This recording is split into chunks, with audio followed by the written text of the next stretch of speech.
nommés dans la catégorie commune sont... L'obsession de la commune, c'est effectivement de trouver les moyens de reboiser suite à la tempête de 2009. Et on va essayer de montrer aux enfants quels sont les métiers de la forêt, comment plante-t-on des pins. Et on a réussi sur 2 jours à montrer aux enfants comment on coupait, comment on rassemblait le bois, comment on préparait le terrain et comment on mettait en place effectivement 45 000 pins et 900 feuillus dans le cadre de cette fameuse biodiversité que nous souhaitons maintenir actuellement sur notre commune.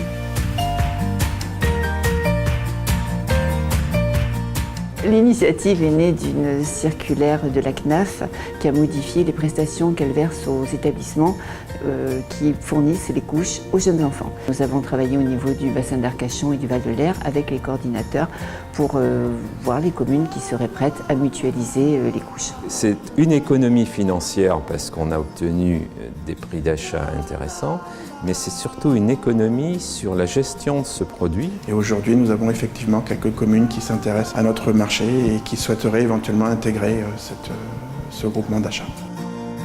Nous cherchions à avoir une idée novatrice pour mettre en valeur ce patrimoine qui surgisse de ce promontoire rocheux, en particulier la nuit. Il était déjà éclairé, mais c'était un éclairage ordinaire qui ne le mettait pas suffisamment en valeur. Et c'est enfin la solution qui est venue d'un conseiller municipal qui nous a proposé de le mettre en lumière, mais d'ajouter un programme numérique qui permettrait aux citoyens, aux touristes de changer les couleurs à volonté, les couleurs des façades de ce monument.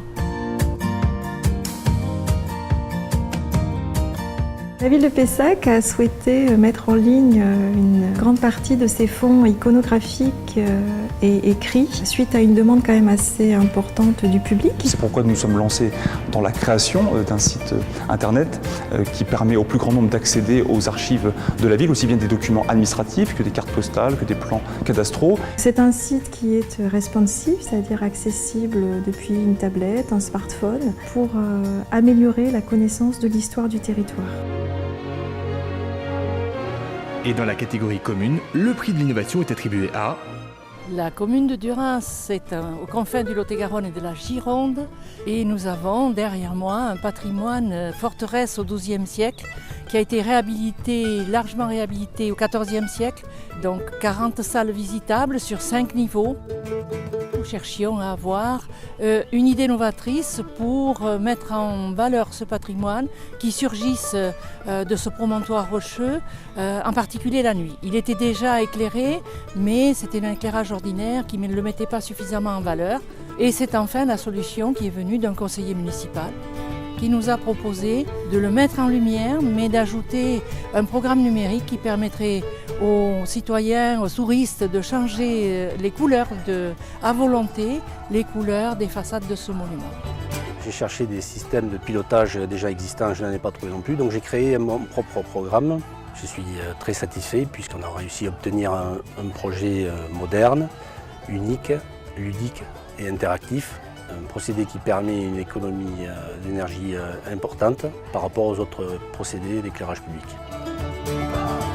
Nous espérons qu'il attirera tous les jeunes cet été qui viendront au pied de ce château découvrir les changements de couleurs, les choix de couleurs qui seront infinis pratiquement. Nous souhaitons aussi qu'ils s'intéressent à l'histoire de ce bâtiment, qui est une histoire sur 9 siècles et qui s'intéresse bien entendu au patrimoine et à l'histoire en général.